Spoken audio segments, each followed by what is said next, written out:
हैं आलोक यादव जी, या आज तक के जो एग्जीक्यूटिव प्रोड्यूसर है पंकज शर्मा जी, मैं उसी भूमिका की तरफ पहुंच रहा हूं। लेकिन ये शायद साहित्य की ताकत है, ये मंच की ताकत है, ये शब्दों की ताकत है कि आज सारे लोग एक साथ आपको सुनाने के लिए यहां पर बैठे हैं। तो मैं चाहता हूं कि एक बार जोरदार तालियां इस पूरे महंगी मंच को। और अब मुझे दुष्यंत जी का एक शेर याद आता है, क्योंकि मैं उस कवि की भूमिका में खड़ा हुआ हूं, जो आपके दिलों तक पहुंचने की इतनी सामर्थ्य रखता है कि आप कहेंगे कि पवन आगरी आपने जो भी बोला उनके बारे में बहुत कम था, कि हो गई है पीर पर्वत सी पिघलनी चाहिए, अब तो हिमालय से कोई गंगा निकलनी चाहिए। तो हिमालय से उस गंगा को निकालने के लिए, उस सुरों की गंगा को मैं आवाज देना चाहता हूं, जिनको लोग पंकज शर्मा के नाम से जानते हैं। पंकज शर्मा जो इतना खूबसूरत जो व्यक्तित्व आपको दिखाई दे रहा है, आज तक चैनल का एक बड़ा चेहरा, इतना। और जब मैंने पिछली बार इनको टीवी पर देखा तो ये सुनील गावस्कर साहब का और तमाम, कभी कपिल देव जी का इंटरव्यू ले रहे थे जब सिडनी वेस्ट में और ऑस्ट्रेलिया के अंदर, ये इतने प्रखर व्यक्तित्व हैं पत्रकारिता के भी और साहित्य के भी। मैं ऐसे साहित्य के एक बड़े व्यक्तित्व को आवाज देना चाहता हूं, जिनको लोग पंकज शर्मा के नाम से जानते हैं, जो देश विदेश की धरती पर तमाम कवि सम्मेलन और मुशायरों में लोगों का दिल जीत चुके हैं। और क्योंकि वो मेरे मित्र हैं, जब सरदा जैन जी ने मुझसे कहा कि क्या पंकज जी आ सकते हैं, क्या आलोक सर आ सकते हैं, तो मैंने कहा मैं प्रयास करके देखता हूं। तो उनके प्रयासों को भी नमन करता हूं, सरदा जी के प्रयासों को भी मैं नमन करता हूं, और मित्रता निभाने के लिए आदरणीय पंकज शर्मा जी का भी मैं धन्यवाद मैं चाहता हूं पंकज शर्मा जी को।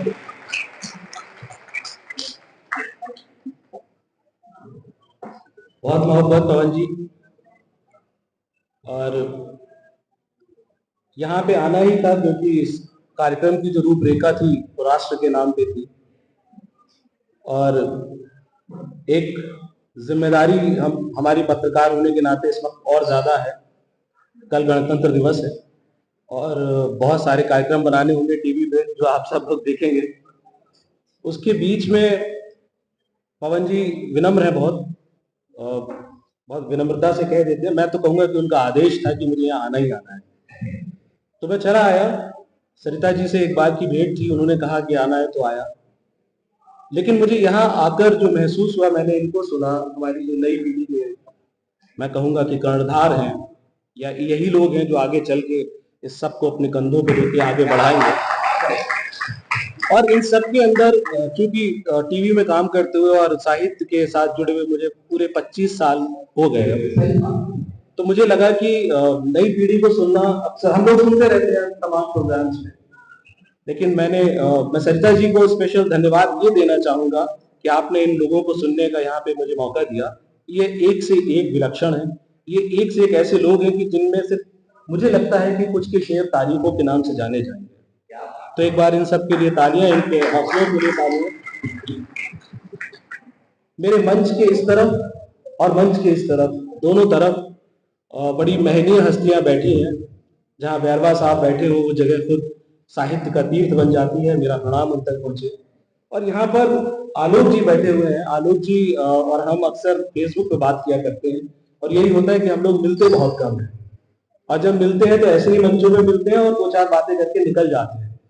तो आज उनके साथ बैठने का भी मौका मिल रहा है, आप सबके साथ बैठने का भी मौका मिल रहा है यहाँ पर। तो मुझे बहुत अच्छा महसूस हो रहा है कि मैंने जो वक्त निकाला अपने काम के बीच से, तो वो मैंने बहुत अच्छे काम के लिए निकाला। आप सबकी मोहब्बतों को मैं सलाम करता हूँ, और मैं बस अपने कारोबार पर आता हूँ। एक दो लाइनें मैं अपने परिचय की देना चाहूंगा, जो कि मुझे लगता है कि छोटे कस्बों से जो लोग आते हैं और दिल्ली या नोएडा में अपनी जगहें बनाते हैं, उनके लिए बड़ी काम की चीज है। फकीरी जिंदगानी है,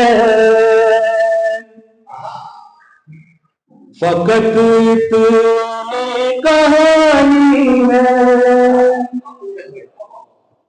फकीरी जिंदगानी है, फकत इतनी कहानी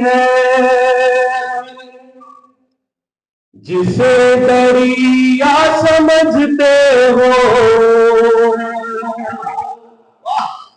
मेरी आंखों का पानी है, जिसे दरिया समझते हो मेरी आंखों का पानी है, जो दिल में है जुबां पे है वही किरदार है मेरा,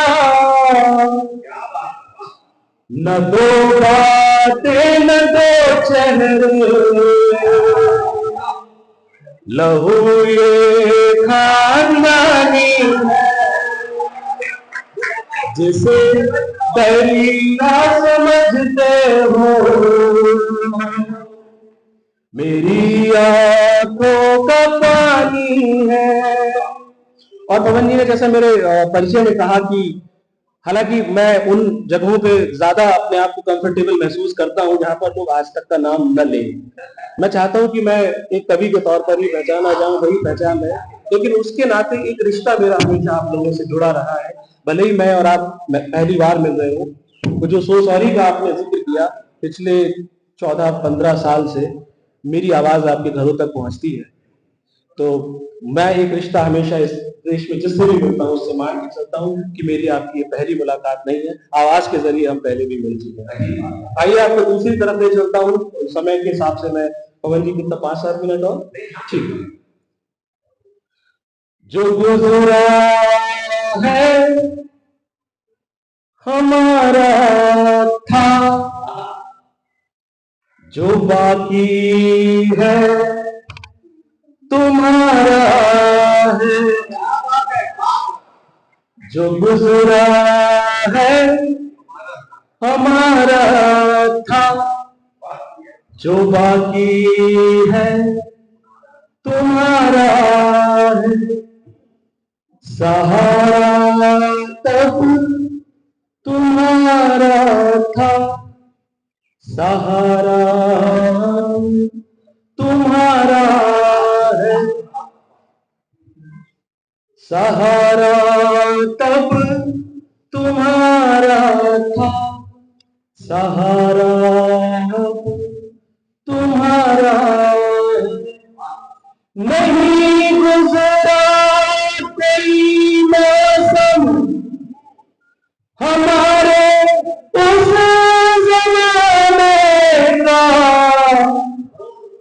ये दिल तब भी तुम्हारा था, ये दिल भी तुम्हारा है, सहारा तब तुम्हारा था, सहारा तुम्हारा है, जो हंस हंस कर गुजारा था वो रो रो कर गुजारा है, जो हंस हंस कर गुजारा था वो रो रो कर गुजारा,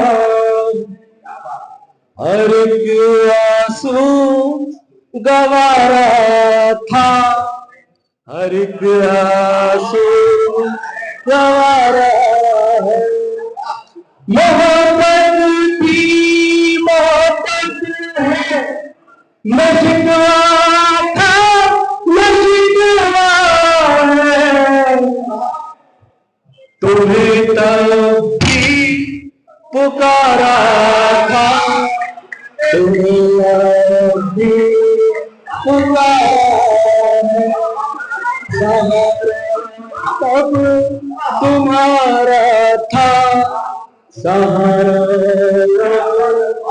तुम्हारा। और एक मेरे पास 2 गीत है पवन जी, छोटे छोटे, आप इसमें से जो गए थे नहीं, आप लोग अनुमति दे 3-3 लाइन के, अगर आप कहीं 2 तो 2 सुना दो, या एक कहीं तो एक, जैसा आपका आदेश, एक बार मुझे मन भर के आदेश दीजिए।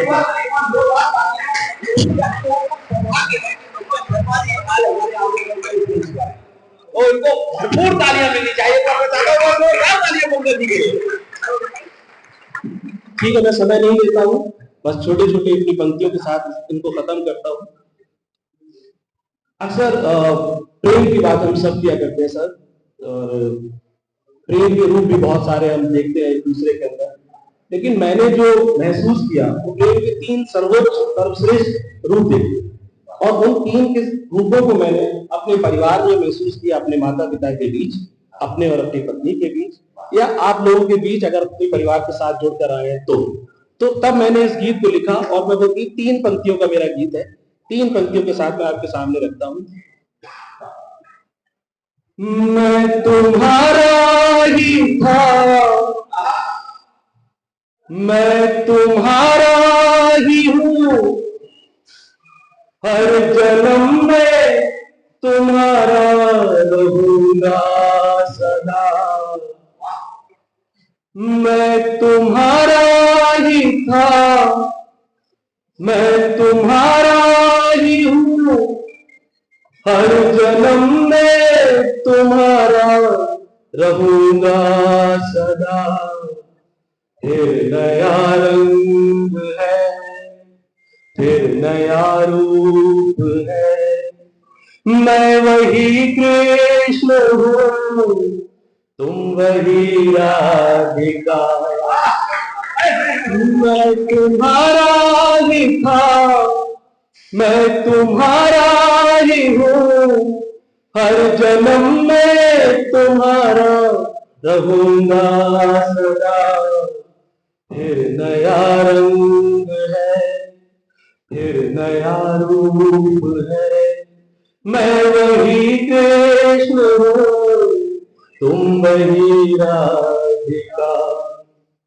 गर तुम्हें याद है, मैं मिला था तुम्हें, गर तुम्हें याद है, मैं मिला था तुम्हें, रास के रंग में और बनवास में।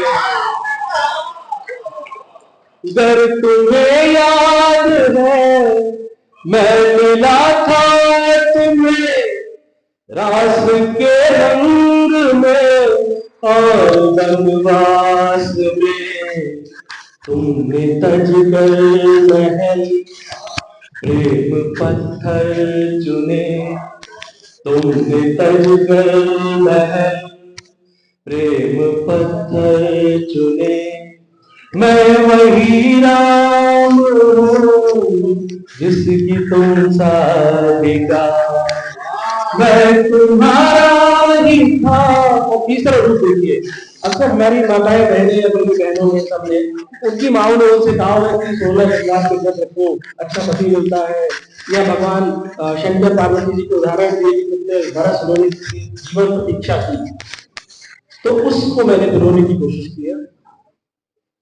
तुमने मांगा मुझे आंसू में, तुमने मांगा मुझे कितने उपवास में, क्रोध अपमान आंसू न क्या क्या सहा। तुमने मांगा मुझे कितने उपवास में, क्रोध अपमान आंसू न क्या क्या सहा। तुम वही हो उमा, मैं दिगंबर वही, तुम वही हो उमा, मैं दिगंबर वही, तेरा शिव मैं ही हूँ, अंत का आदि का। मैं तुम्हारा ही था। और एक बार हाथ खोल लीजिए, 30 सेकंड और दो आपके, एक बार अपने हाथ मेरे साथ खोल लीजिए। जोगी बन जाऊंगा मैं, धूम रमाऊंगा, जोगी बन जाऊंगा मैं, धूम रमाऊंगा, तेरे नाम का चंदन में घिस घिस के लगाऊंगा, तू रोटी मैं तुझे बनाऊंगा, तेरे गीत में गाऊंगा, तुझे अपना बनाऊंगा, तेरे नाम का चंदन में जिस जिस के लगाऊंगा, तू रुकी रहे मुझे, मैं तुझे बनाऊंगा, अब जो चाहे मुझसे जैसी कसम ले, अब जो चाहे मुझसे जैसी कसम ले, एक जन्म की है तू शाश्वत ले, हर जन्म में तुझसे फिर मैं मिलने आऊंगा, तू रुकी रहे मुझसे, मैं तुझसे मनाऊंगा, मैं तुझे मनाऊंगा।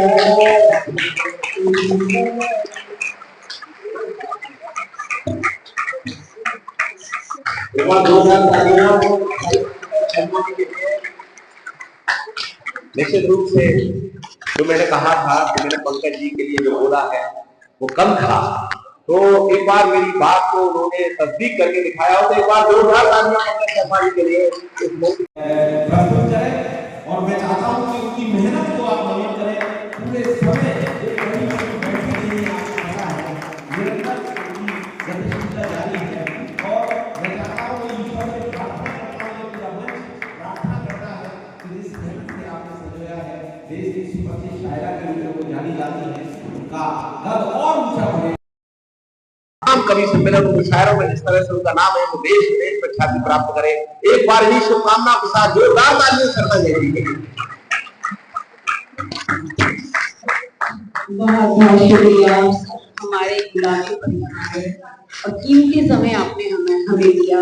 आदिया फाउंडेशन का बहुत शुक्रिया अदा करती हूँ और हिंदी अकादमी का बहुत शुक्रिया अदा करती हूँ जिसकी बदौलत ये प्रोग्राम सजा, और CWG का जिन्होंने अपना स्थान हमें दिया। बहुत बहुत शुक्रिया सभी का, और आप सभी का तहे दिल से शुक्रिया। और हमारे जो कविगण आए हैं, पवन जी बहुत अच्छा संचालन कर रहे हैं, और जितने भी कवि लोग हमारे आए हैं बहुत दूर दूर से, उन सबका मैं बहुत बहुत हार्दिक स्वागत करती हूँ और उन्हें धन्यवाद देती हूँ। हमारे जो मंच पर आसीन हैं जितने भी अतिथि, सभी का दिल से बहुत बहुत शुक्रिया अदा करती हूँ।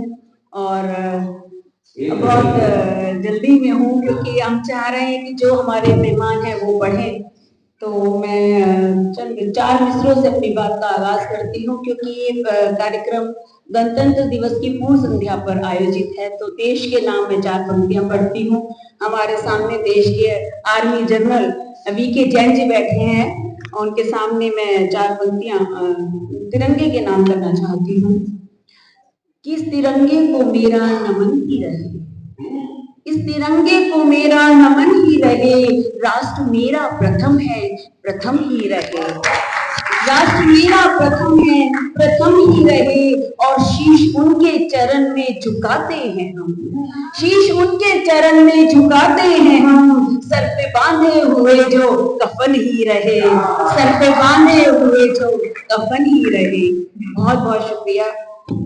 शहीदों की शहादत को नमन करती हूँ। शहीदों के लिए 4 पंक्तियां पढ़ती हूँ कि सर से पांव तक लहू में नहाया हुआ, सर से पांव तक लहू में नहाया हुआ, तू लिपट कर तिरंगे में आया हुआ, तू लिपट कर तिरंगे में आया हुआ।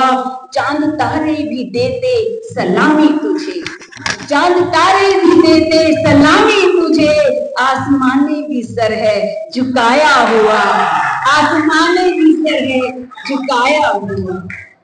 बहुत बहुत शुक्रिया।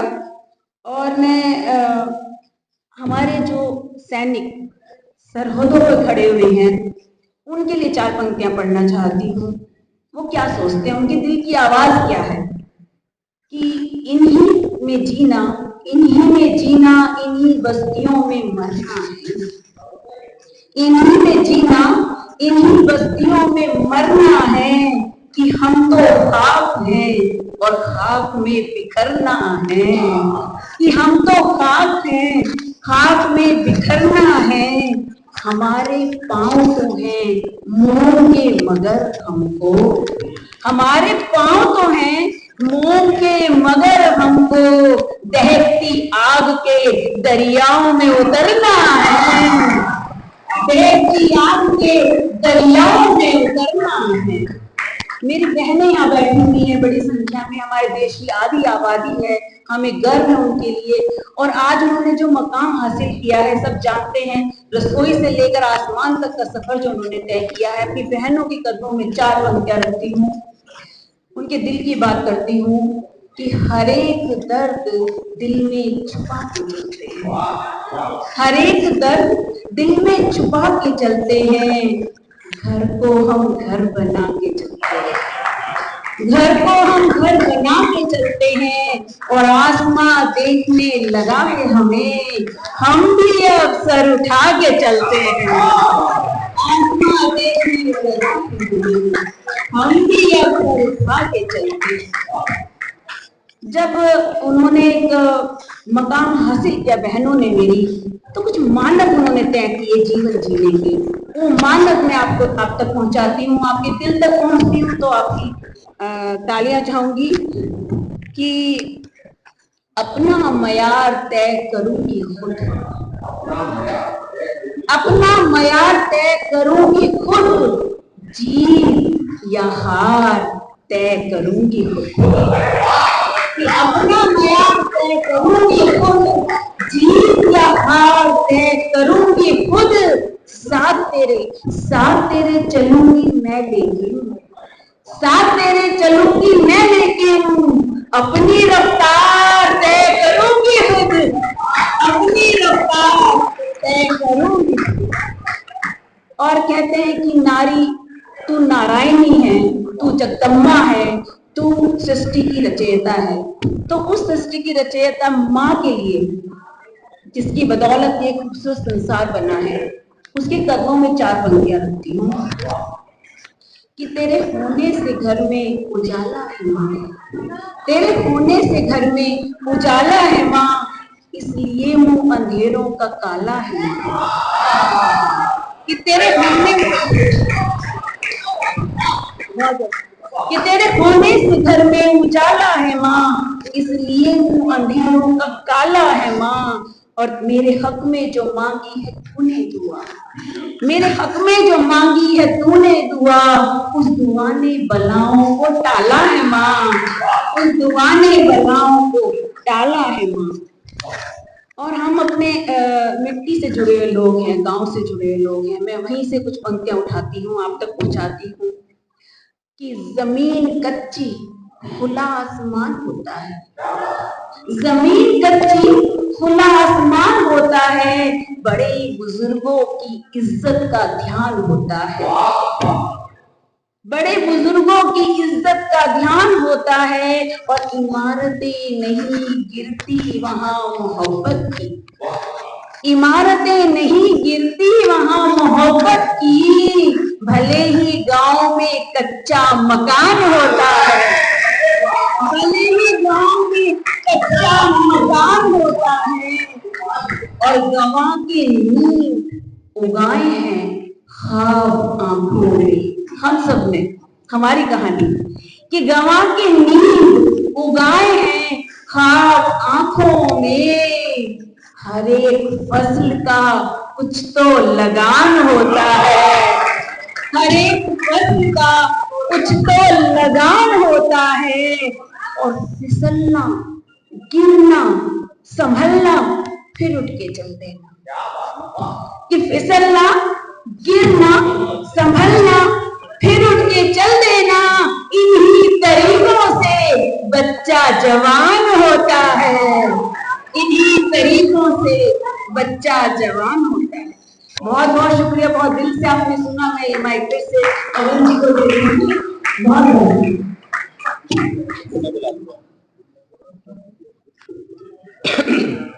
और अब जो हम सबको बुला रहे हैं यहाँ पर, आप लोगों के बीच में ला रहे हैं, तो मैं आवाज देना चाहूंगा पवन जी को, लेकिन उससे पहले एक बात कहना चाहूंगा कि बहुत जल्दी लोग दोस्त बदल देते हैं, बहुत जल्दी लोग निष्ठाएं बदल देते हैं अपनी। उस दौर में हमारी और पवन जी की दोस्ती कम से कम 15-20 साल से है, और सिर्फ इशारों में बात होती है, और कभी हम लोग खुल के बात नहीं करते और बातें सारी हो जाती। तो आज मैं जब उनको बुलाने जा रहा था तो मुझे अपनी एक लाइन याद आ रही थी, मैं उन लाइनों के साथ आपको बुलाना चाहूंगा।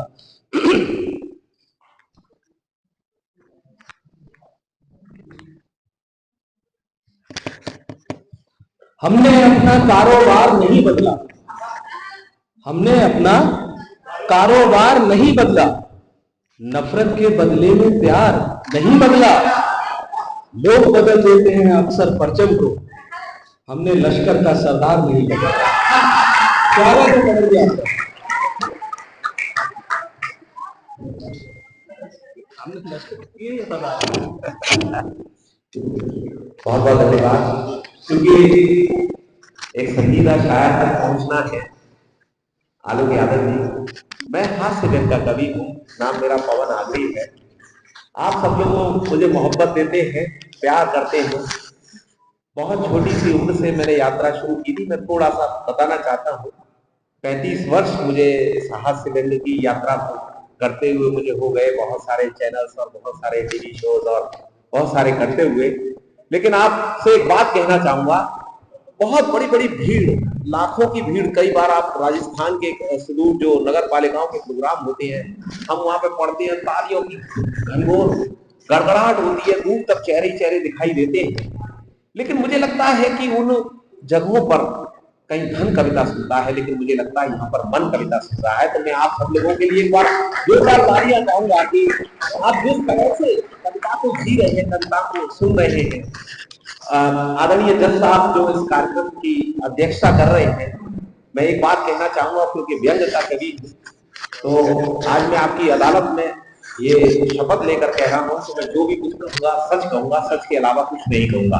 तो आदरणीय डीआईजी साहब यहाँ पर बैठे हैं। मैं आपको बताता हूं, मैं पिछले दिनों जब लाफ्टर शोज के अंदर गया, मैं इसलिए कहता हूं गणतंत्र दिवस की पूर्व संध्या पर यह कार्यक्रम आयोजित हो रहा है। आप सभी जानते हैं कि इन जो हमारे देश के रणबांकुरों ने अपनी जो शहादत दी, वो किस लिए दी? वो इसलिए दी कि हम हंस सकें, मुस्कुरा सकें, अच्छे से शांति से जीवन को जी सकें। और मुझे लगता है कि इस तनावपूर्ण जिंदगी में हंसाना भी बड़े पुण्य का काम है। इस काम को मैं करने की कोशिश कर रहा हूं। तो एक बार इस बात के लिए आप तालियां बजाएं। और मैंने सर पिछले दिनों कुछ प्रयोग किए कि पहले क्या था और अब क्या है। मैं देख रहा हूं हमारे इतने सामने जो लोग बैठे हुए हैं, कुछ पुराने लोग बैठे हुए हैं, कुछ नए लोग बैठे, नई पीढ़ी के लोग बैठे हैं, लेकिन क्या अंतर आ गया है। मेरे टीवी चैनलों पर ये सारी चीजें बहुत वायरल भी है, तो मैं इसलिए मैं आपके बीच में पढ़ना चाहता हूं कि आपसे मैं लाइव पहुंच सकूं आपके बीच में कि पहले क्या था और अब क्या। जैसे पहले किसी लड़के के बारे में यह पता लग जाता था, जब भी कोई सगाई संबंध की बात चलती थी और यह पता लग जाता था कि ये लड़का ड्रिंक करता है, तो लोग आश्चर्य करते थे, है लड़का ड्रिंक करता है। स्थितियां आज भी वही है। आज किसी लड़के के बारे में यह पता लग जाता लड़का ड्रिंक नहीं करता, तब भी लोग आश्चर्य करते हैं लड़का ड्रिंक नहीं करता। आपको पता होगा पहले लोग खाना घर पर खाते थे और फ्रेश होने के लिए बाहर जाते थे। ग्रामीण अंचल में आज भी चल रहा है, पहले लोग खाना घर पर खाते थे और फ्रेश होने के लिए बाहर जाते थे। आज स्थितियां कहां तक आ गई हैं? आज लोग फ्रेश होने के लिए घर आते हैं और खाना खाने के लिए बाहर जाते हैं होटल। तालियां कम है ये, वो मुझे मन से कहा। आपको पता होगा पहले लोग कागज से काम चलाया करते थे। मैंने जज साहब से पहले ही कह दिया, मैं जो कुछ कहूंगा सच कहूंगा। पहले लोग कागज से काम चलाया करते थे, आज भी लोग कागज से काम चला रहे हैं। बैरवा साहब, आज भी लोग कागज से काम चला रहे हैं। पहले लोग कागज से कैसे काम चलाया करते थे? पहले लोग कहां से कमाते थे, खासे खाते थे, गा से गहने बनवाते थे, गा से घर बनाते थे। कहां से कमाते थे, खासे खाते थे, गा से गहने बनवाते थे, गा से घर बनाते थे। स्थितियां आज भी वही, आज भी लोग कागज से काम चला रहे हैं। आज लोग कहां से कर्ज ले लेते हैं, खा से उसे खा जाते हैं, गा से गायब हो जाते हैं और रास्ते मिल जाए तो गा से गुड़की और देते हैं। आपको पता होगा, देखिए मैं तो सियासत को भी आईना दिखाने की कोशिश करता हूं। पहले कोई नेता अपने पार्टी अध्यक्ष के पास टिकट मांगने जाता था तो कहता था कि साहब आप मुझे उस शहर से टिकट दे दीजिए, मैं वहां से जीत जाऊंगा, क्योंकि वहां के लोग मुझे जानते हैं। आज का नेता किसी भी पार्टी अध्यक्ष के पास टिकट मांगने जाता, कहता साहब आप मुझे उस शहर से टिकट मत दीजिएगा, मैं हार जाऊंगा, क्योंकि वहां के लोग मुझे जानते हैं।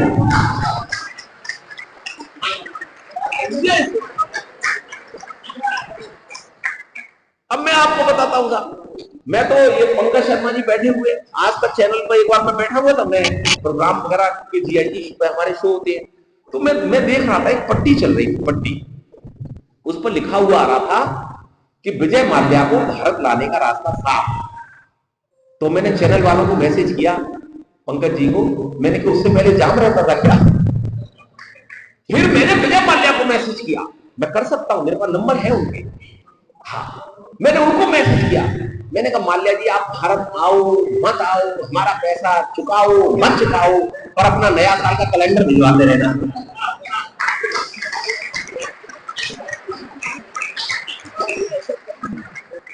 मैं आपको बता दूं, अब हमारे प्रधानमंत्री जी ने कहा कि ना मैं खाऊंगा ना खाने दूंगा। अब हिंदुस्तान का आदमी तो बहुत चतुर और चालाक, उसने लंच पैक कराया और विदेश जाकर खाया। आप समझ गए होंगे सबके नाम, मैं नाम नहीं लूंगा, हिंदी अकादमी का कार्यक्रम मैं बताता हूं साहब।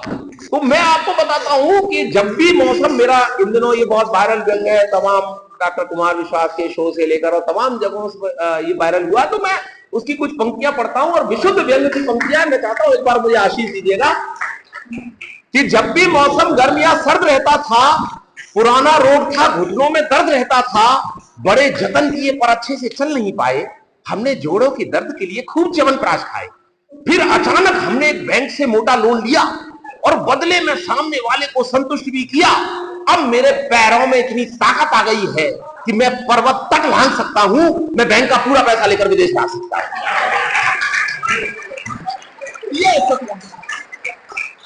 मैं आपको बता रहा हूं, देखिए इतना महनीय मंच है, कितने अच्छे आप सब लोग हैं, हिंदू हैं, मुस्लिम हैं, पंडित हैं, मौलवी हैं, सब लोग हैं, लेकिन आज देश में स्थिति क्या हो रही है मैं आपको बताता हूं। यहां मैं अभी एक कार्यक्रम में गया था, तो मैं चुटकियां भी लेता रहता हूं और आपको बता दूं जो मुझ पर बीती है वही मैं बात आपको बताता हूं।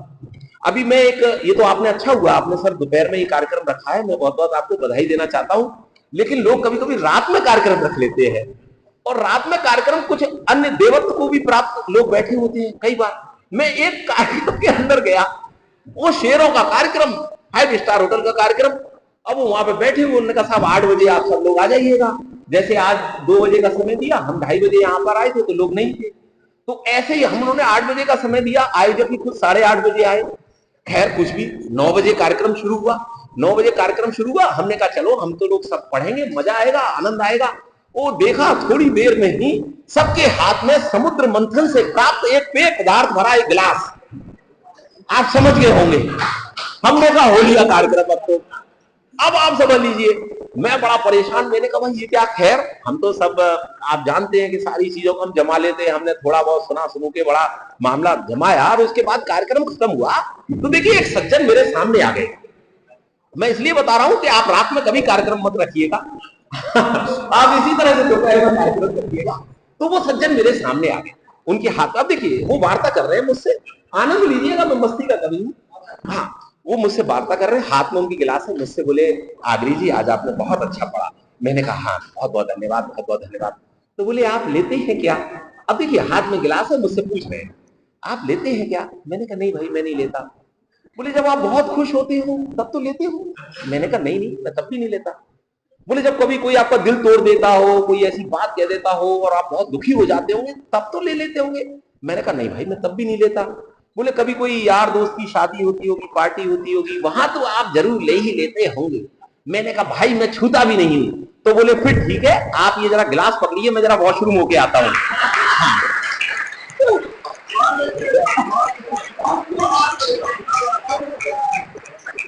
तो साहब हमको तो सब जगह पर आनंद करने की आदत होती है, मस्ती की, उनको भी पता था। लेकिन ये बात मैं आपको नहीं बताऊंगा कि उन्होंने जब गिलास पकड़ाया उसके बाद वो गिलास खाली था या भरा। मस्ती की बात। मैं एक व्यंग आपके सामने पढ़ना चाहता हूं और उसके बाद में एक बड़े शायर को, एक संजीदा शायर को, जिसको सुनना अपने आप में एक बहुत बड़ी बात है, मैं एक व्यंग पढ़ता हूं, क्योंकि मुझे मालूम है कि आप सब जही लोग हैं और बहुत मतलब बहुत एजुकेटेड लोग हैं, मेरे पास हर तरह का माल है। जैसे कहते हैं ना, मैं देश में भी जाता हूँ, विदेश में भी जाता हूँ, मैं मेलों में भी जाता हूँ, मैं पशु मेलों में भी जाता हूँ, मैं ठेलों में, मतलब सब तरह के जगहों का है। मैं यूनिवर्सिटीज में जाता हूँ तो यूनिवर्सिटीज तरह पढ़ता हूँ। तो आज का ये कार्यक्रम मैं एक यूनिवर्सिटी का मान के चल रहा हूँ। तो मैं एक अपनी जो विशुद्ध जो व्यंग की पंक्तियां पढ़ रहा हूँ, मैं चाहूंगा कि आप एक बार मुझे मन है, एक बार तालियों से। देखिए, मैं आपको बताता हूं, बहुत सारे लोग तरह तरह की बातें करते हैं कि साहब बड़ी नैतिकता की बातें करते हैं, लेकिन मैं कहता कि साहब ये व्यक्ति भ्रष्टाचारी है, ये व्यक्ति ये है, ये व्यक्ति वो है, ये व्यक्ति ये खा गया, ये व्यक्ति वो खा गया। मैं आपको बता रहा हूं कि हर व्यक्ति कुछ ना कुछ खा रहा है, हर व्यक्ति कुछ ना कुछ खा रहा है देश के अंदर, लेकिन चिल्ला वही रहा है, इसे खाने का मौका नहीं मिल पा रहा। ये सच्चाई है। इस सच्चाई को रेखांकित करता एक व्यंग पढ़ता हूं कि हमारे एक मित्र खाने की प्रतियोगिता में लगातार 20 साल से फर्स्ट आ रहे हैं और 20 आदमियों का खाना अकेले ही खा रहे हैं। हमने उनसे कहा कि मित्र, आश्चर्य है, महंगाई के दौर में भी तुम इतना खा रहे हो, वास्तव में खाने की दौड़ में तो बहुत आगे जा रहे हो। हमारी बात को सुनकर भी कुछ उदास हो गए, पहले कुछ दूर खड़े थे मगर पास हो गए, बोले अरे हम कहा, कुछ हमसे भी अधिक खा रहे हैं और इतना खाकर भी बड़े मजे से पचा रहे हैं, क्योंकि भैया यह स्वतंत्र भारत है, यह खाने की सब में आदत है। क्योंकि भैया यह स्वतंत्र भारत है, यह खाने की सब में आदत है। विधायक विधान खा रहे हैं, सांसद संविधान खा रहे हैं, अफसर ईमान खा रहे हैं, पंडित पुराण खा रहे हैं, मुल्ला कुरान खा रहे हैं, और कुछ ऐसे भी हैं लोग जो मेरा समूचा हिंदुस्तान खा रहे हैं। ऐसे भी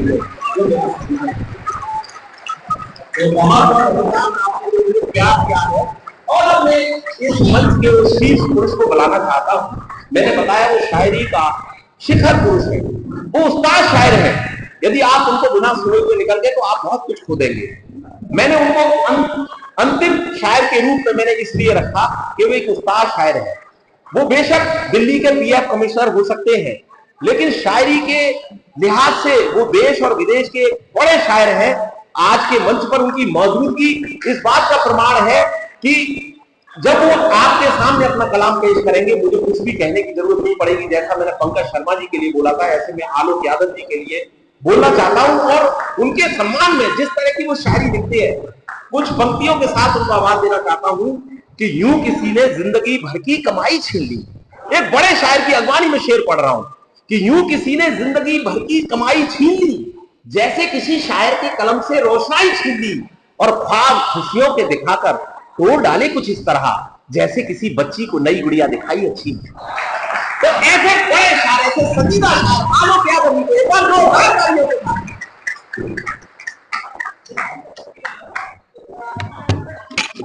बहुत बहुत धन्यवाद पवन जी,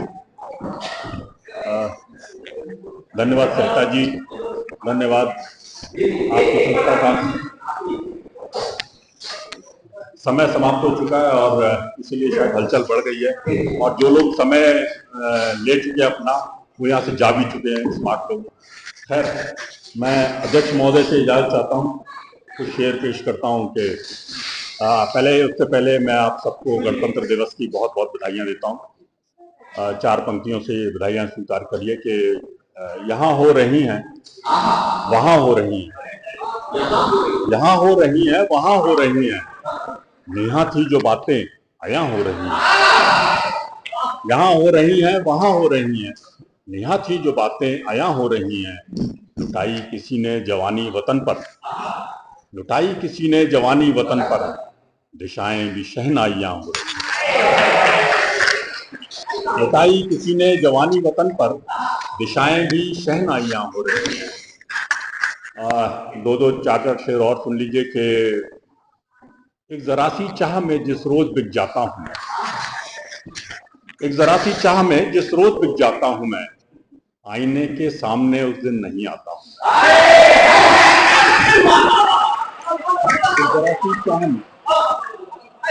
एक जरा सी चाह में जिस रोज बिक जाता हूं मैं, आईने के सामने उस दिन नहीं आता हूं।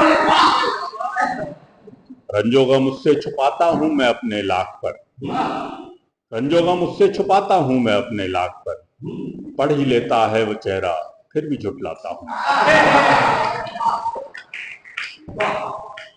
बहुत देर से चाय की तलब लग रही थी, मैंने सोचा एक शेर सुना के आपको बता दूं कि मुझे चाय की तलब है। सुने शेर सुने कि डाली है उसने कप में मेरे चाय ज्यादा,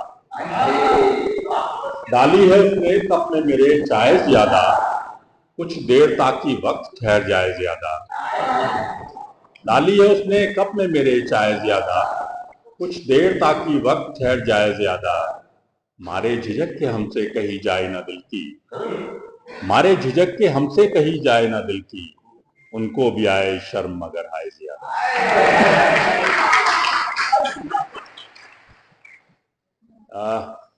एक मतला और एक शेर और देखें कि, बल्कि एक मतला और 2-3 शेर देख लें कि अब न रावण की कृपा का भार ढोना चाहता हूं, अब न रावण की कृपा का भार ढोना चाहता हूं, आ भी जाओ राम मैं मारीच होना चाहता हूं,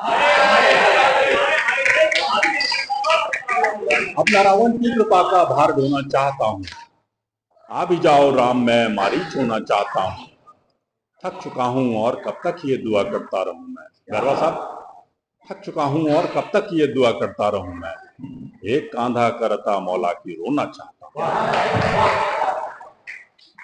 जिनके हाथों में किताबों की जगह औजार देखे, जिनके हाथों में किताबों की जगह औजार देखे, उनकी आंखों में कोई सपना सलोना चाहता है।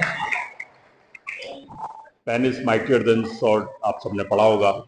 सर एक शेर सुनिए कि है कलम तलवार से भी तेज तरा लोग तो फिर, है कलम तलवार से भी तेज तरा लोग तो फिर, मैं किसी मजबूर की शमशीर होना चाहता हूं। है कलम तलवार से भी तेज तरा लोग तो फिर, मैं किसी मजबूर की शमशीर होना चाहता हूं।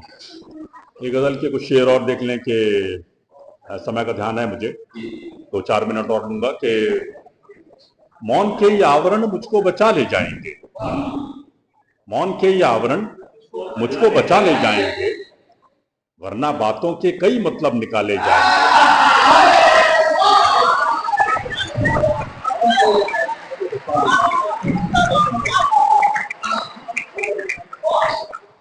मौन के ये आवरण मुझको बचा ले जाएंगे, वरना बातों के कई मतलब निकाले जाएंगे।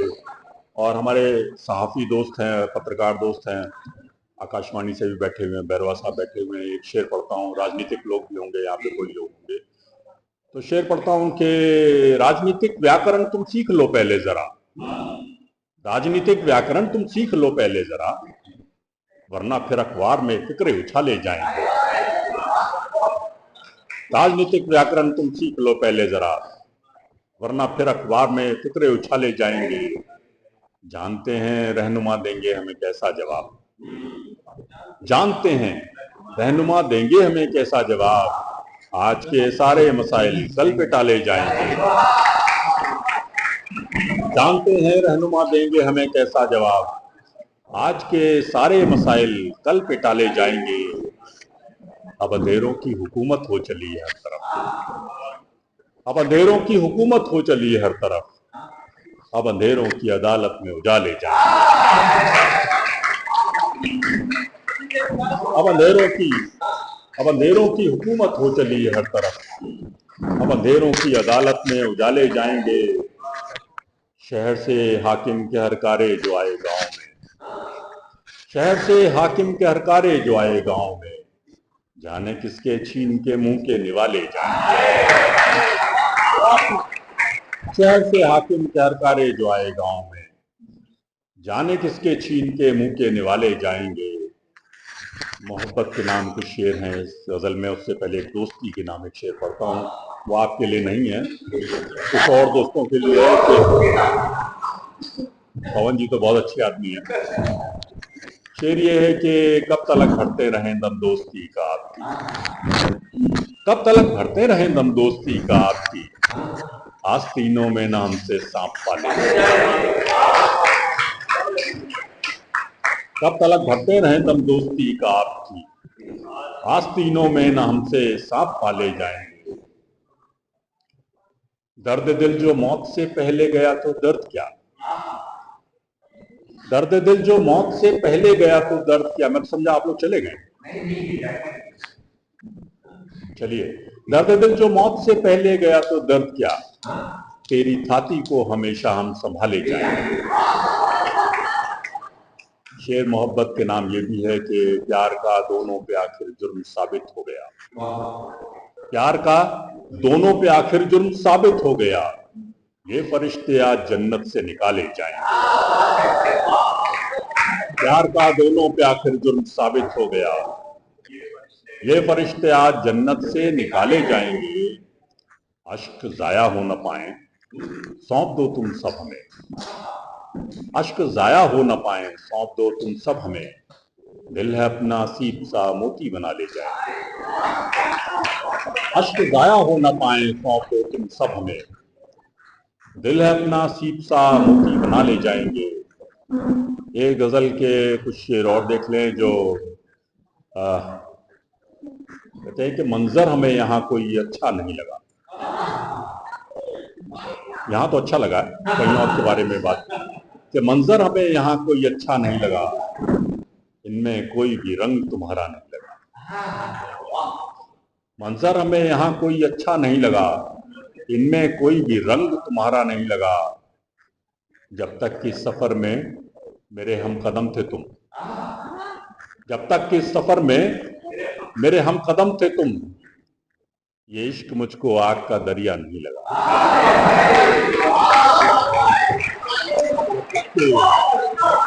बहुत शुक्रिया। जब तक कि सफर में मेरे हम कदम थे तुम, ये इश्क मुझको आग का दरिया नहीं लगा। जिस दिन से तुम चले गए रिश्ते समेट कर, जिस दिन से तुम चले गए रिश्ते समेट कर, उस दिन से गांव में कोई मेला नहीं। जिस दिन से तुम चले गए रिश्ते समेट कर, उस दिन से गांव में कोई मेला नहीं लगा। कुछ शेर सारी उम्र मुकम्मल नहीं हुए, कुछ शेर सारी उम्र मुकम्मल नहीं हुए, सानी के जैसा मिसरा उला नहीं लगा। कुछ शेर, जो लोग गजल को और शेर को नहीं जानते उनके लिए थोड़ा सा बता देता हूं मैं कि शेर जो है दो पंक्तियों, दो मिसरों से बनता है, दो पंक्तियों से। मिसरा उला होता है पहली पंक्ति, मिसरा सानी होता है बाद की पंक्ति, दूसरी पंक्ति। तो दोनों जब बराबर के लगते हैं शेर तभी अच्छा होता है। इसीलिए मैंने कहा कि कुछ शेर सारी उम्र मुकम्मल नहीं हुए, सानी के जैसा मिसरा उला नहीं लगा। मेरी नजर पड़ी है रियर व्यू मिरर पे जब, मेरी नजर पड़ी है रियर व्यू मिरर पे जब, जितना तू दूर था मुझे उतना नहीं लगा। मेरी नजर पड़ी है रियर व्यू मिरर पे जब, मेरी नजर पड़ी है रियर व्यू मिरर पे जब, जितना तू दूर था मुझे उतना नहीं लगा। लोगों ने रहनुमाओं की तकरीर क्या सुनी, लोगों ने रहनुमाओं की तकरीर क्या सुनी, साया भी अपना फिर उन्हें अपना नहीं लगा। लोगों ने रहनुमाओं की तकरीर क्या सुनी, साया भी अपना फिर उन्हें अपना नहीं लगा। बहुत बहुत शुक्रिया, बहुत धन्यवाद।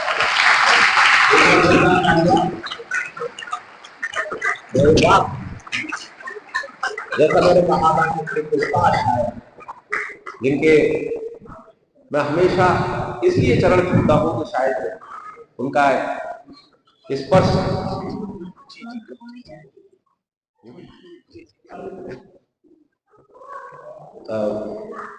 मेरी स्थिति बतौर संचालक ऐसे है जैसे कुछ दिनों पूर्व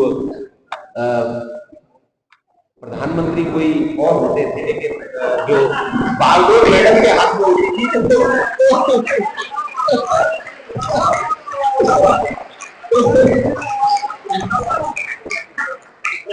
बिल्कुल बिल्कुल हाँ। तो मैं ये बताना चाहता हूँ कि मेरी बागडोर मैडम के हाथों में। लेकिन एक बात कहना चाहूंगा आदरणीय आलोक यादव सर, जिन्होंने इतने खूबसूरत शेरों के साथ और इतना आपके दिल तक वो पहुंचे हैं। हो सकता है हम जैसे छोटी सी उम्र से, मान लो हमने तो सिर्फ यही काम किया है, वो पीएफ कमिश्नर है, उनके ऊपर बहुत सारे दायित्व हैं। हो सकता है छोटी मोटी उपलब्धियां हमको देश विदेश में जाके या चैनलों पर जाकर मिल गई होगी, लेकिन मैं एक बात कहना चाहता हूं कि पुरानी कश्ती को, मुझे उदय प्रताप जी का एक शेर याद आ रहा है, जो हम जैसी नई पीढ़ी जो थोड़ा सा उपलब्धि पाकर कहीं भूल जाती है, कहीं गर्व करने लगती है, तो मुझे लगता है कि शायद आप जैसे लोगों को देखकर हमें सीखना चाहिए कि पुरानी कश्ती को पार लेकर फकत हमारा हुनर गया है और नए खिवैये ये न समझे नदी का पानी उतर गया है। तो मुझे लगता है कि जब आप जैसे राजस्थान लोगों के बीच में आप बैठते हैं, इतने अच्छे लोगों के बीच में आप बैठते हैं, तो हमें सलीका मिलता है, सीखने को मिलता है। और अब मैं चूंकि एक बात मैं चाहूंगा कि ये तीन हमारे जो अतिथि इस मंच पर मौजूद हैं, हम चाहे उनसे एक एक मिनट ही हम उनका उद्बोधन सुनेंगे, क्योंकि उन्होंने हमको बड़े बड़ी विनम्रता के साथ सुना है। और वो इतने बड़े लोग हैं, अब जैसे जज साहब हैं, उनको तो केवल वो तो कलम से जो लिख देते हैं वही फैसला है।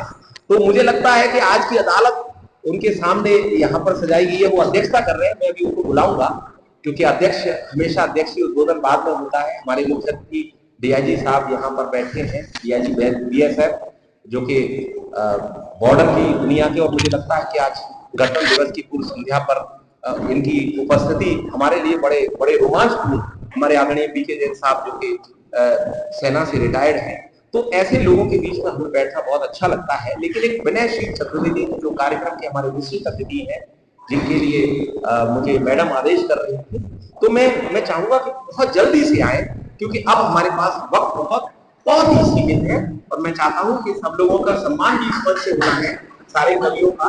तो मैं चाहता हूं कि विनयशील चतुर्वेदी जी, जो कि मैंने आपको बताया वैश्विक कवि वैश्विक हिंदी परिवार के वो मानद निदेशक हैं, मैं चाहता हूं एक बार जोरदार तालियां विनयशील चतुर्वेदी जी। नमस्कार। बहुत प्रबुद्ध और समृद्ध मंच। आलोक जी के पढ़ने के बाद किसी का पढ़ने का वक्त तो बचता नहीं है। फिर भी मैं कोई बात कहूंगा, अगर आपको अच्छी लगे तो तालियां मिल जाए। देश के लिए बात हो रही है, तो देश की बात पहले होनी चाहिए कि जो जाति धर्म से ऊपर ईमान रखते हैं, जो जाति धर्म से ऊपर ईमान रखते हैं, मोहब्बतों का जो पूर्ण जहान रखते हैं, जो जाति धर्म से ऊपर ईमान रखते हैं, मोहब्बतों का जो पूर्ण जहान रखते हैं, उन्हीं के वास्ते है स्वर्ग यह पुनीत धरा, जो सांस सांस में हिंदुस्तान में हिंदुस्तान रखते हैं। बड़े मतलब शेर और बात खत्म करूंगा कि अभी खाब अपने बचा कर रख, अभी खाब अपने बचा कर रख, अभी सारे दिल को सजा कर रख, अभी खाब अपने बचा कर रख, अभी सारे दिल को सजा कर रख, अभी वो हवा के सफर पे है, अभी वो हवा के सफर पे है, अभी बल में शम्मा जला कर, अभी वो हवा के सफर पे है, अभी शम्मा बल को जला कर, कि नए दौर में नई भीड़ में नए लोग आएंगे जाएंगे, नए दौर में नई भीड़ में नए लोग आएंगे जाएंगे। वो जो हाथ दिल के करीब है उसे मुट्ठियों में दबा कर, उस हाथ दिल के करीब है तो उसकी धन्यवाद। बहुत बहुत धन्यवाद के लिए। और मैं चाहता हूँ कि हमारे कार्यक्रम के श्री विकास मोहन सिंह जी, जो कि अपना पूरा वक्त उन्होंने आज के इस कार्यक्रम को दिया है, वो डीआईजी बीएसएफ है, और आज के इस कार्यक्रम में मैं चाहता हूं कि उनका उद्बोधन कुछ शब्दों में जरूर हो। मैं चाहता हूं एक बार जोरदार तालियां।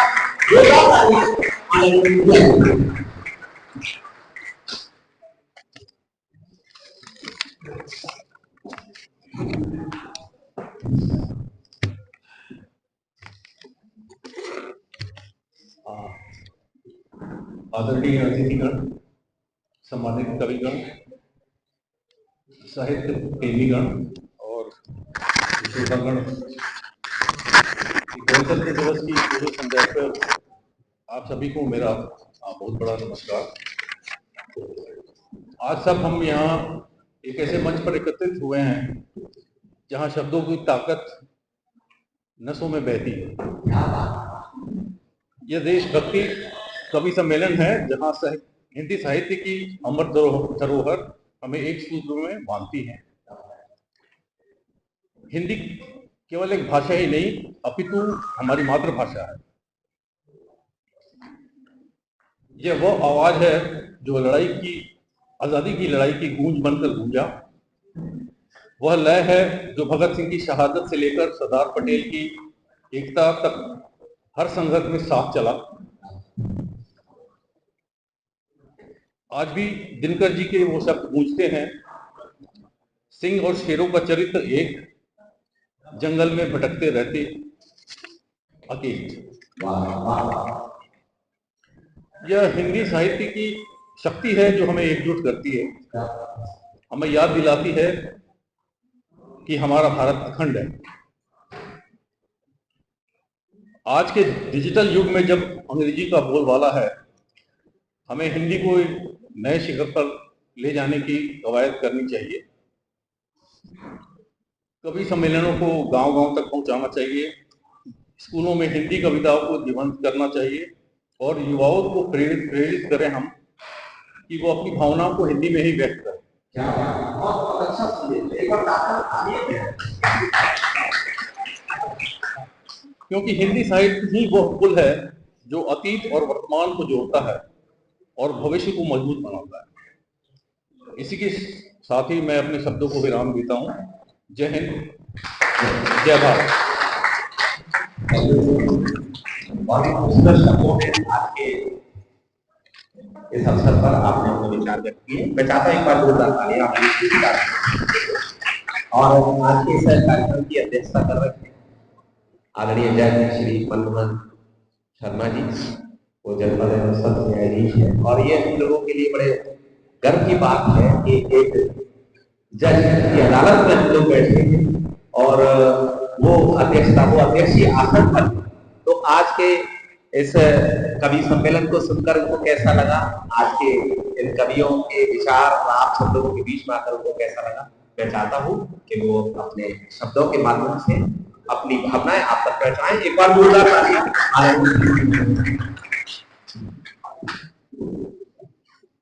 मंच को प्रणाम और आवाज की दुनिया के दोस्तों, मेरे शब्द चुराए हुए शब्द हैं मेरे अपने लिए। एक बार एक हवाई यात्रा के दौरान एक वैज्ञानिक बैठे थे यूएसए के साथ में, तो मैंने उनसे पूछा आप क्या करते हैं, तो उन्होंने कहा कि मैं रिवर्स इंजीनियरिंग पर रिसर्च करता हूँ। मैंने कहा आप तो सिर्फ रिसर्च करते हो, हमारे कवि लोग तो रिवर्स इंजीनियरिंग कर चुके हैं। चीनी को जमा करके फिर से गन्ना बना दूं, तो आप रिसर्च करते रहिए, हम उसको पहले ही एग्जीक्यूट कर चुके हैं। और ये शब्दों का जाल है जिससे कि वही बातें कही जाती हैं जो कि आप सोचते हैं, लेकिन शायद वो उपयुक्त शब्द हम सबको नहीं मिल पाते।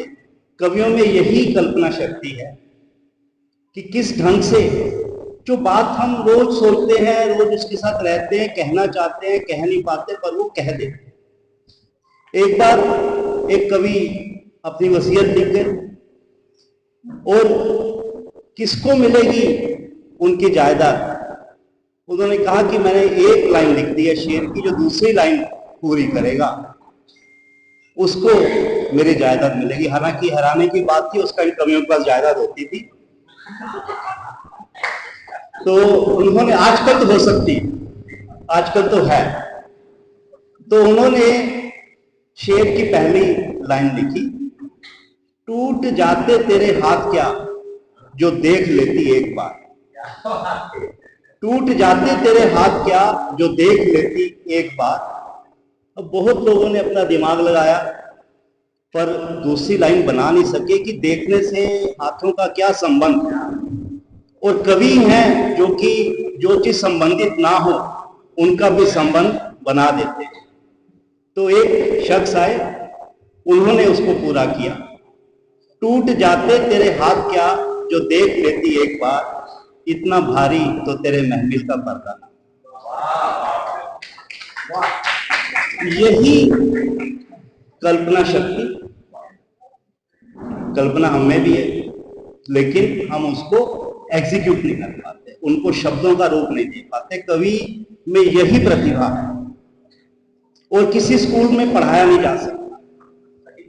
ये नैसर्गिक रूप से गॉड गिफ्टेड अंदर जो है कवि जागता है और रचना करता है।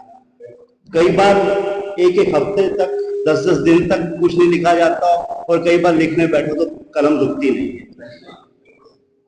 किसी ने हंसाया, किसी ने गुदगुदाया, किसी ने देश प्रेम की बात की, किसी ने कुछ सामाजिक समस्याएं जो है उजागर की। कोई ऐसा सिरा नहीं था हमारे जीवन का जो जोड़ने की कोशिश नहीं की। ज्यादा नहीं बोलूंगा क्योंकि मुझे कुछ याद आ रहा है और मुझे बोलने से आगे रोक रहा है। जो खेतों में दिखे वो फसली गधा है, जो माइक पे चीखे वो असली गधा है। घोड़ों को नहीं मिलती घास, गधे खा रहे च्यवनप्राश। धन्यवाद।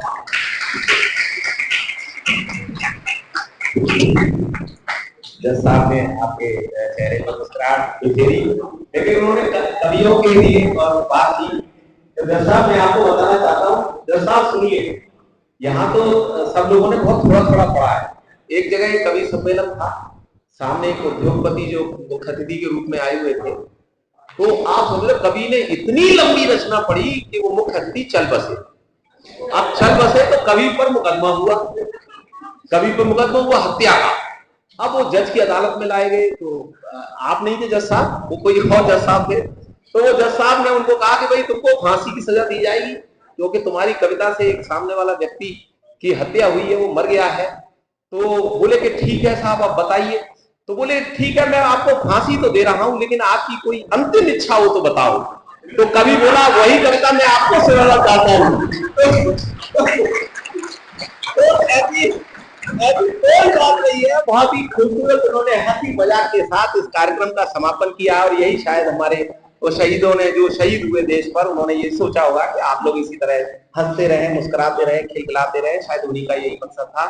और मैं तो बस एक बात, क्योंकि एक बतौर जो वाचा संचालक के तौर पर यदि कोई ऐसी चीज मेरे मुंह से निकल गई हो जो आपको कहीं बुरी लगी हो या कहीं वो आपके गरिमा के अनुरूप नहीं हो, तो मैं उसके लिए क्षमा प्रार्थी हूँ।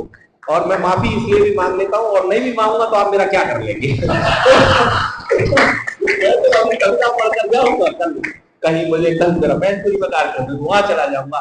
लेकिन आप लोगों ने जिस मन से सुना है, सच बता रहा हूँ, मैं कई अपार्टमेंट से या इस तरह के कहीं कार्यक्रम में शिरकत करने का मौका मिलता है, लेकिन शायद उनमें कविता सुनने के वो संस्कार नहीं होते, वो तहजीब नहीं होती। लेकिन आपको सच बता रहा हूँ, आपने जिस ढंग से सुना है, मैं चाहता हूँ एक बार हम सारे लोग मिलकर इसके लिए तालियां बजाएं। और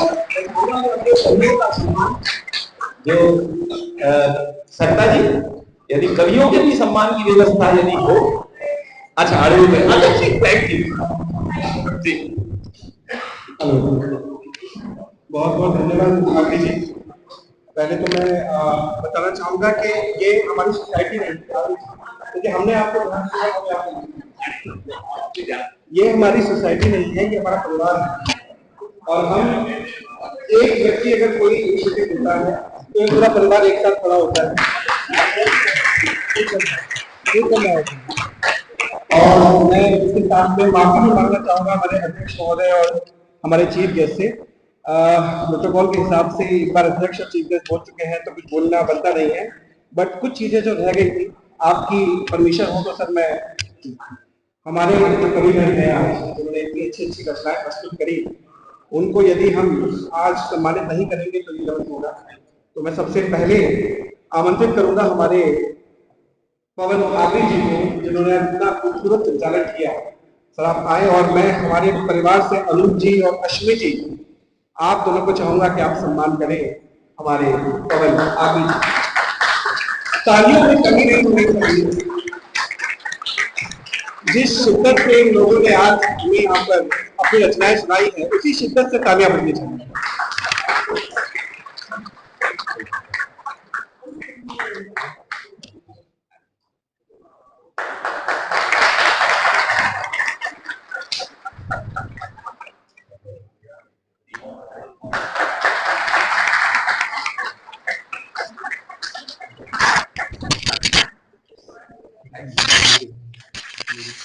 मैं आमंत्रित करूंगा इमरान फैज को। इमरान फैज जी आप आगे आए। और मैं किशोर जी को और भूपेंद्र जी की गुजारिश करूंगा कि आप इनका सम्मान करें।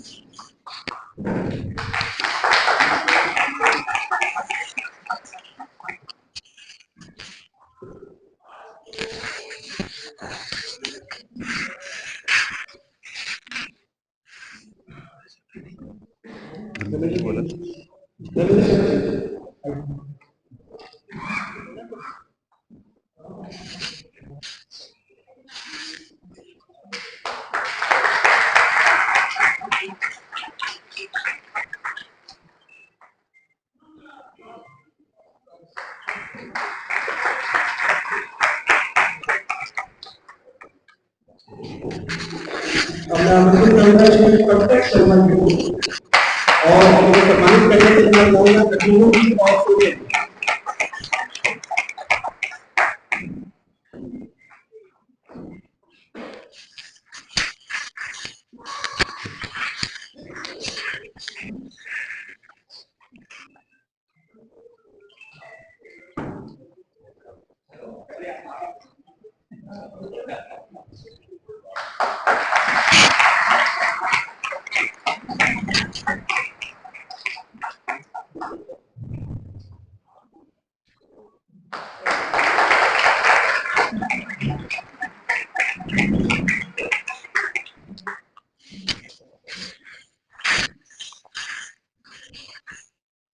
मैं आमंत्रित करूंगा अनूप यादव जी को।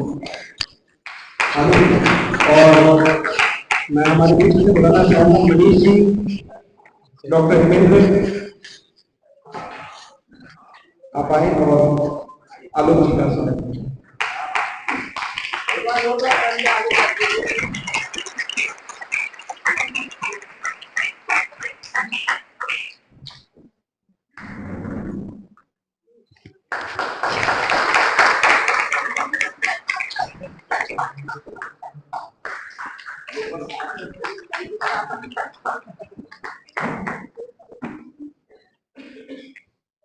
और अब हमारी पत्नी सरिता जैन है, जिनके वजह से आज इस कार्यक्रम को हम यहाँ देख पाए। आइए, और मैं चाहूंगा हमारे परिवार में से मीरा जी, सीमा जी और गरिमा जी आप आए और इनका स्वागत करें।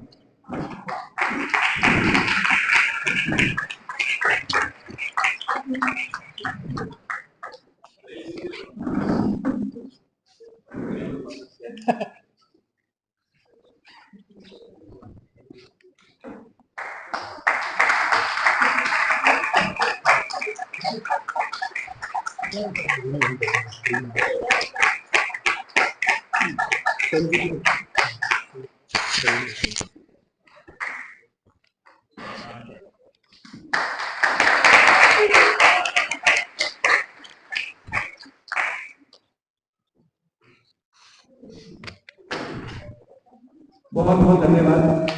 स्वागत के सिलसिले के बाद हमारे आज जो विशेष अतिथि जो थोड़ा लेट आए, लेकिन यदि हम उनका यहाँ स्वागत नहीं करेंगे तो शायद हमारे संजू जी उधर से कहेंगे कि गोली मार दी जाएगी।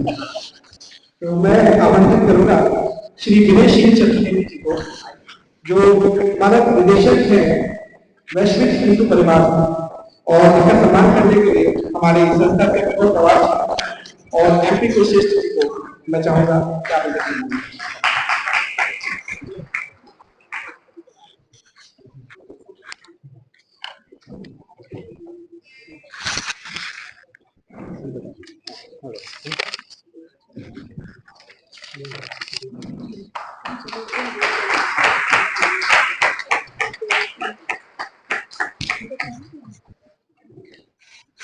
हमारे दूसरे विशेष अतिथि हैं डॉक्टर संजू सिंह।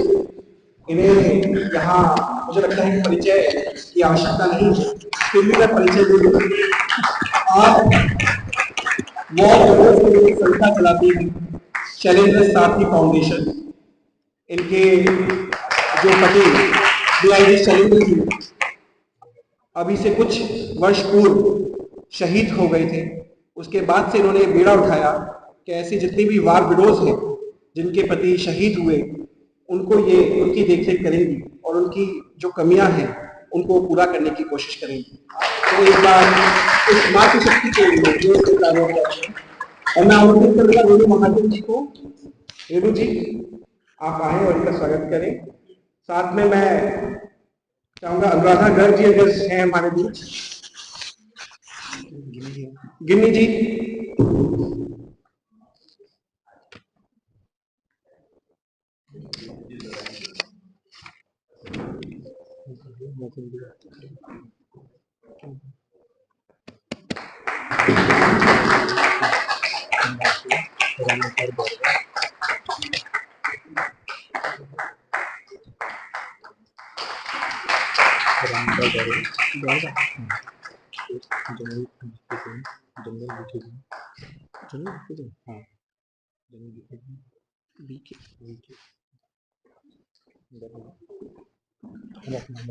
मैं हमारे बीच में हमारे एनजीओ से हमारे पैट्रन भी यहाँ पर Shri Anurag sir sitting district जज है और आज हमारे देश में मैं हमारे संस्था के विनोद पवार जी को गुजारिश करूंगा और रॉबिन से भी गुजारिश करूंगा कि उनका सम्मान करना चाहिए।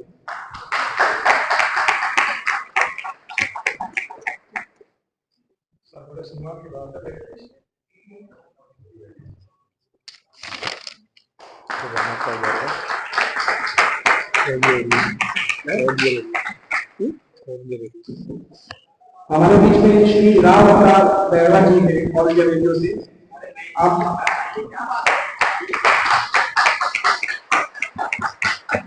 और आप स्वयं इनका स्वागत करें।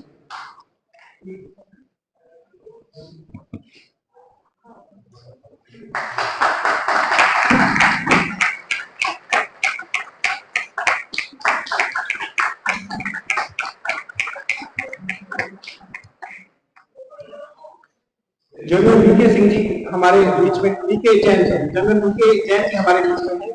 सर आप आमंत्रित हैं और उनका स्वागत करूंगा अनिल जी और सरिता जी दोनों मिलकर करें। सरिता जी फोटो शूट पर करें।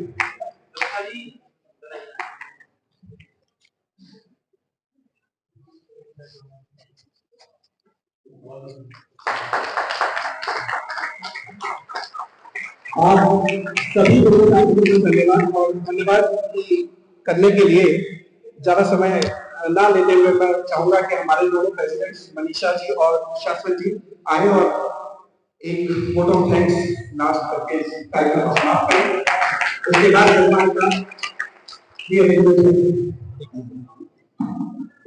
एक बीच में थोड़ी सी बात कहना चाहूंगा कि समय का अभाव था तो हमारे कुछ मित्र कुछ कवि थे उनको हम अवसर नहीं दे पाए थे, लेकिन this is not the only आप आए, आपने सफल बनाया और हमारा पूरा प्रयास रहेगा कि अगले अवसर में आपको हम सुने, आपकी बेटी रचनाओं से आप परिचित रह गए हैं, हम माफी चाहते हैं।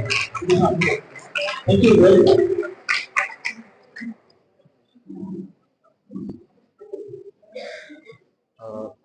Reverend people on the dais, luminaries of the dais, young people and young people from heart. आप सबका बहुत बहुत धन्यवाद, साधुवाद, आप यहाँ पर आए।